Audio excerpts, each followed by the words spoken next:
బంగ్లాదేశీయులు ఎవరైతే ఇంకా మిగిలి ఉన్నారో ఉత్తరప్రదేశ్లో కానీ ఇతర ఎస్పెషల్లీ బీజేపీ పాలిత రాష్ట్రాలు అయితే వాళ్ళని ఏరివేయటం, సరిహద్దులకి పంపించేయడం, బీఎస్ఎఫ్కి అప్పజెప్పేయడం జరుగుతుంది. వాళ్ళంతటా వాళ్ళు వెళ్ళిపోతే సేఫ్గా వాళ్ళ సరిహద్దులు దాటి వెళ్ళిపోతారు. అది వాళ్ళు కూడా అడ్డుకోరు. అదే ప్రభుత్వం పంపించినప్పుడు మాకు సంబంధం లేదంటూ అడ్డుకుంటున్నటువంటి సంఘటనలు చూస్తున్నాం. బీఎస్ఎఫ్ మొహమాటం లేకుండా అయినా సరే తోసేస్తుంది. బఫర్ జోన్లో ఉంటున్నారు. అటు లోపలికి అది రానియదు, ఇటు మనము లోపలికి రాని అక్కడ ఉంటున్నటువంటి పరిస్థితి అయితే ఉంది. తాజాగా ముర్షిదాబాద్లో 25 మందిని అరెస్ట్ చేశారు. ఇప్పటికీ టోటల్గా చూస్తే 32 మంది అయినట్టు ఒక్క ముర్షిదాబాద్లో.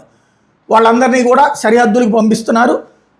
లాల్గోలా ప్రాంతంలోని ఏదైతే నిర్బంధ శిబిరంలోకి పంపించి అక్కడి నుంచి బంగ్లాదేశ్ సైన్యానికి అప్పచెప్తారు. బంగ్లాదేశ్కి సంబంధించినటువంటి బార్డర్ సెక్యూరిటీ ఫోర్స్కి వాళ్ళు తీసుకోకపోతే అక్కడే వదిలేస్తారు. ఇది జరుగుతున్నటువంటి ప్రక్రియ దేశవ్యాప్తంగా బీజేపీ పాలిత రాష్ట్రాలు.